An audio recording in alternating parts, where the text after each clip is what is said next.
eu estou aqui com uma convidada super especial, a doutora Helena Moura, psiquiatra, especialista em dependência química, professora da Universidade de Brasília, da Faculdade de Medicina, doutora em psiquiatria aqui pela URGS, e a nossa intenção é discutir um tema super relevante que muitas vezes acaba passando desapercebido das discussões de saúde ou mesmo da própria identificação de risco, que é o uso indiscriminado de benzodiazepínicos. Oi, Helena, muito obrigado pela tua participação aqui no Previne.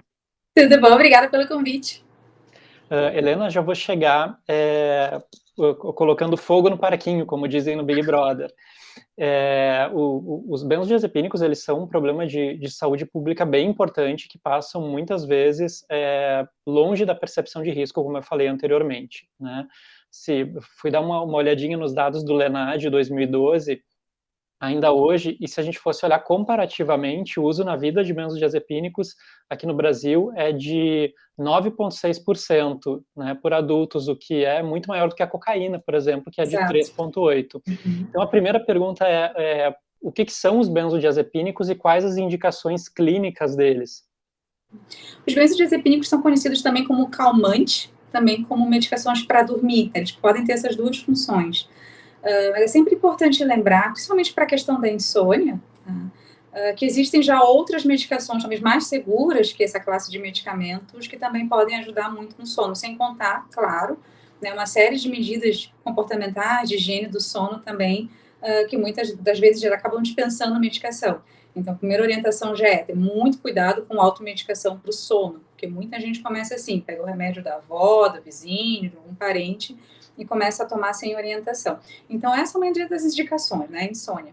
Outra indicação é para crises de ansiedade, então, pessoas que estão com um nível muito intenso de ansiedade, como é o caso, por exemplo, de pessoas que estão tendo crises de pânico. Nas crises de pânico, a gente sente tudo aquilo que a gente sente quando está ansioso, só que no nível máximo de intensidade.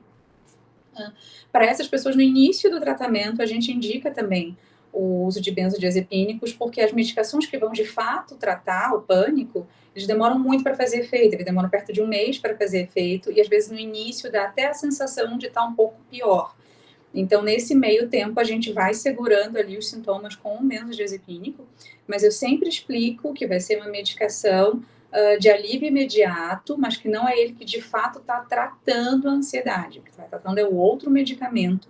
Porque às vezes é difícil da pessoa fazer essa associação, porque toma o Rivotril, por exemplo, né? Toma o clonazepam e logo já sente uma melhora. Enquanto que outra pessoa toma e parece que nada está acontecendo, mas é aquele outro que vai de fato tratar. Eu sempre oriento isso, porque às vezes a pessoa, esse aqui que está me ajudando, então eu vou ficar só com esse e vou parar o outro. Então a pessoa acaba não fazendo o tratamento direito. Mas o benzodiazepínico é só para o início do tratamento, enquanto o outro está fazendo efeito, e depois a gente vai aos pouquinhos retirando. E por que isso é importante também? Porque se a pessoa não está de fato tratando a ansiedade, por que eu comparo muito com uma infecção? Então, se eu estou com uma infecção bacteriana, estou com uma amidalite bacteriana, eu tomo um antibiótico, ele vai levar alguns dias para de fato tratar, para eliminar as bactérias e curar aquele problema.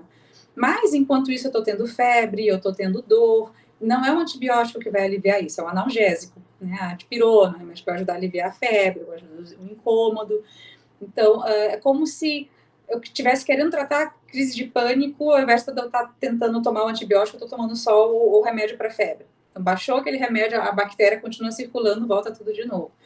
Então, é importante que a pessoa de fato se trate, para depois, quando ela for tentar retirar a medicação, não voltar a ter os sintomas, ela ficar com a sensação de que ela precisa sempre estar tomando aquele medicamento. Então, daí a importância de fazer sempre um acompanhamento bem regular e bem adequado.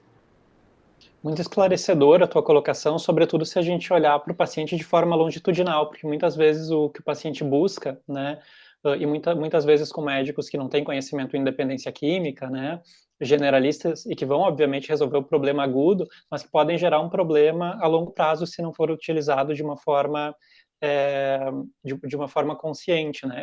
Eu li um artigo que ele tem como título benzodiazepínicos, populares, poderosos e perigosos, e eu acho extremamente pertinente, porque é exatamente isso, né? Os pacientes, eles têm muitas vezes resistência a tirar, a conseguir fazer a retirada da medicação. E aí eu já entro na segunda pergunta. Qual é o principal público que abusa de benzodiazepínicos ou porque começou o uso com indicação médica e acabou prosseguindo por um período maior do que o indicado, ou que faz uso recreativo ou sem prescrição médica. Existe um perfil específico? Isso é bem interessante, porque as pessoas têm um preconceito muito grande de achar que só quem vai abusar da medicação é aquela pessoa que já gosta de usar drogas, que já bebe muito, que já usa outro tipo de drogas que às vezes mistura com a medicação para dar um efeito um pouco diferente.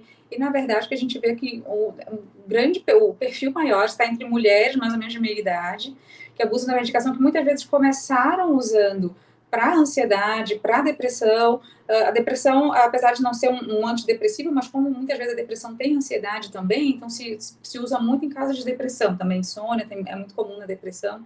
Então a pessoa começa tomando de novo, não trata direito, com a medicação que realmente trata, ou alteração de humor, a pessoa vai tomando, e chega uma hora que aquilo não faz mais efeito, ela vai precisando de aumentar um pouco mais a dose, ou toda vez que tenta retirar, passa mal, porque depois de algum tempo usando, depois de mais de 30, 60 dias usando, a gente já precisa fazer uma redução mais cautelosa para que a pessoa não sinta nenhum mal-estar, não tenha nenhum sintoma de abstinência. Então, é muito comum em mulheres, é muito comum em idosas, muito comum. E muitas vezes, por isso, começaram o tratamento muito tempo atrás, pegaram no vizinho, viram que dormindo bem. Uma outra coisa que é tentadora no uso desses medicamentos é porque, às vezes, eles dão um alívio tão grande da ansiedade que a pessoa pensa que ela não precisa fazer mais nada para tratar da ansiedade. Na verdade, a ansiedade definitivamente é um tratamento que não se restringe só a medicamento. Então, a pessoa precisa mudar algum estilo, precisa mudar hábitos de vida, precisa se exercitar melhor, precisa organizar a agenda de um jeito que não se sobrecarregue. Então, aí a gente entra num outro preconceito, que é de achar que sempre aquela pessoa que só é malandrona, que quer festa, às vezes as pessoas que se exigem muito, que trabalham muito, que não se permitem ter uma noite mal dormida, porque sabe que no dia seguinte não vai render direito, essas pessoas também têm uma chance maior de querer abusar da medicação. Porque dá menos trabalho, eu tomo ali, durmo bem, no dia seguinte eu vou ao trabalho, me sobrecarrego, consigo manter tudo aquilo que está me gerando uma ansiedade imensa, ao invés de parar para repensar o estilo de vida, fazer uma série de modificações, a pessoa vai só empurrando com a barriga, e quando vê também tá abusando da medicação. Então não tem assim um perfil, né, só o usuário de droga, só o abusador, só a pessoa que quer ir para a festa sentir um barato diferente. Tem também daquelas pessoas que se exigem demais, tem daquelas pessoas também que são muito ansiosas e não buscaram um tratamento adequado. Isso é muito pertinente, sobretudo para o público que a gente fala de advogados, né, que vem com uma sobrecarga enorme, que já começa na faculdade, enfim, e que segue na vida jurídica com um aumento estrondoso do número de profissionais, com o mercado de trabalho que está em expansão, com todas as modificações da pandemia, né, e com a própria questão burocrática do serviço público, e que são profissionais que estão numa rotina extremamente estressantes, e que pode ser absolutamente tentador, né, tu medicar de novo o sintoma, mas não medicar o problema. Eu acho que Exato. a, a situação que tu traz é muito relevante para a gente conseguir olhar para o que está por trás da necessidade de uso dessa medicação, né? E já Exato. entro em uma outra questão, assim, quando é que a gente pode identificar que o uso desse tranquilizante, desse famoso tarja preta, ele pode estar sendo problemático? O problema é principalmente quando ele começa a parar de fazer efeito. Mas com um determinado tempo, pelo simples fato da pessoa estar usando continuamente, faz com que alguns efeitos deixem de ser percebidos. Então, a pessoa toma a medicação e continua se sentindo ansiosa, e isso continua sendo acaba sendo muito tentador aumentar a dose. Né? Então, eu vou tomar mais um pouquinho. Às vezes, o simples fato também, a gente tem que tomar cuidado quando a pessoa realmente não está tratando o sintoma de base, porque ainda que ela não faça um escalonamento, ainda que ela não vá aumentando cada vez mais a dose, mas não vai estar, de fato, tratando o que tem que tratar, e aí toda vez que tentar reduzir, vai voltar a ter sintomas, então isso também merece também uma atenção maior.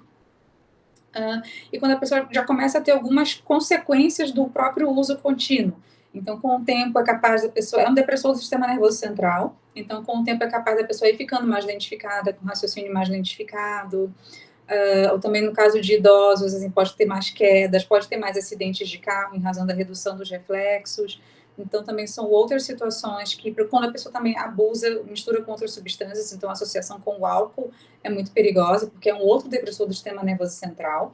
Então, estou juntando duas substâncias ali que podem deprimir a minha função respiratória, pode gerar uma depressão respiratória. principalmente esses, né? A pessoa está podendo riscos de acidentes, riscos de ter outros problemas de saúde e risco de não estar tratando o que de fato precisa ser tratado. Já respondeu minha próxima pergunta, que seria quais os principais efeitos a curto e a médio prazo. A gente tem alguns estudos também falando de declínio cognitivo associado aos Exato. benzodiazepínicos, né, a longo prazo. E aí, já entrando nisso, como é que tu costuma proceder com o processo de retirada dessas medicações, então, que aliviam tanto a dor, que geram tolerância, né, o que é tolerância, para quem não está familiarizado? A necessidade de aumentar a dose para chegar no efeito que antes tu chegava com uma quantidade menor, que geram sintomas de abstinência, que isso significa que quando tu não usa, tu tem um aumento dos sintomas de ansiedade, sejam eles físicos ou psicológicos. Como é que tu procede com essa retirada? A gente faz uma espécie de, é como se fosse uma recuperação na escola, assim, né? Que a gente tem que voltar atrás, assim, primeiro aprender umas coisas que não aprendeu, e aí depois ir partir para a retirada da medicação. Isso é importante também para que a pessoa se sinta segura, né? Porque às vezes a pessoa não está ali porque é preguiçoso, porque é irresponsável, né? Não é por isso, assim, a pessoa às vezes já fez a própria tentativa de reduzir e não se sentiu bem. Então, primeiramente, dá toda a segurança de que é uma pessoa que já sabe lidar com ansiedade, que já adquiriu hábitos de vida que vão depois prevenir crises de ansiedade, que vão ajudar no melhora do humor.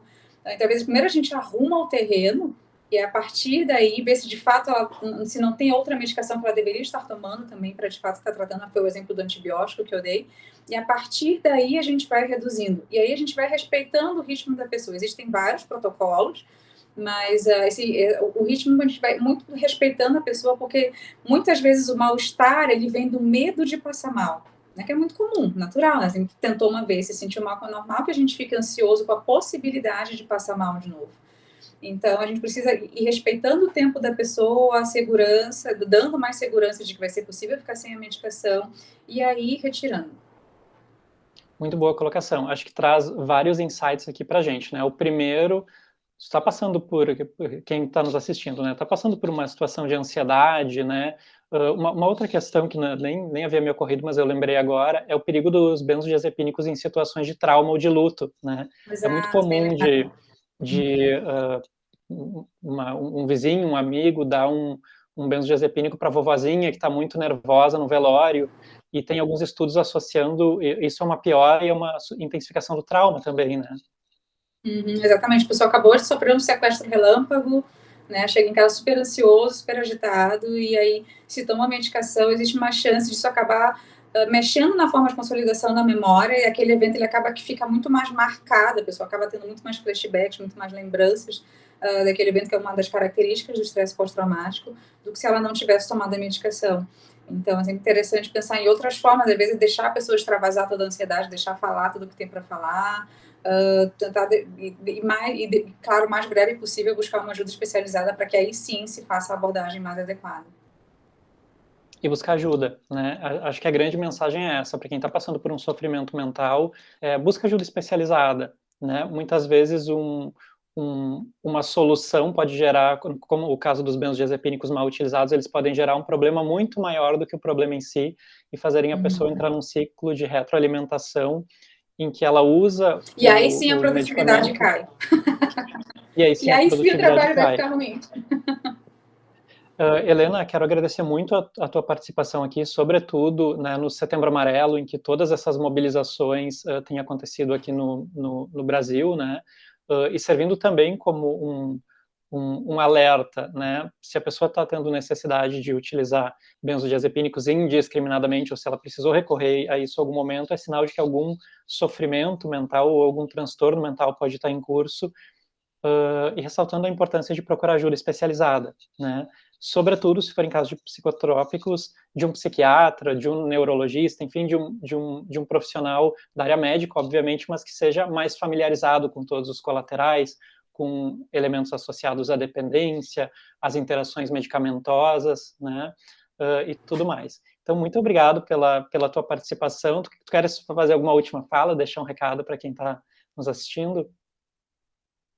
Eu gostaria de parabenizar, porque é realmente um tema muito relevante. A gente fala de dependência, a gente sempre se preocupa com uma série de drogas, de ilícitas, né? E às vezes a gente tende a traçar um perfil na nossa cabeça, assim, de quem é a pessoa que pode se tornar dependente. E a gente acaba não se dando conta de que o problema pode estar muito mais próximo da gente, mas que felizmente é mais simples de resolver do que a gente imagina. É só procurar o caminho certo, como disse o Felipe, procurar ajuda especializada. Às vezes o problema é mais social, né, Helena, do que propriamente psicológico. Eu falei sobre isso na semana passada, ou retrasada, em uma fala sobre doping cognitivo, que é muito interessante quando tu usa medicações para aumentar a tua produtividade, que vai na contramão de toda a ideia de usar substâncias para descontrair, o que também é problemático, né, mas o doping cognitivo, os benzodiazepínicos, eles acabam normalizando um problema de sofrimento que muitas vezes é social, né? Exato. Então, muito obrigado de novo pela tua participação. Esperamos poder contar contigo em outros momentos aqui. Estou aqui, muito obrigada.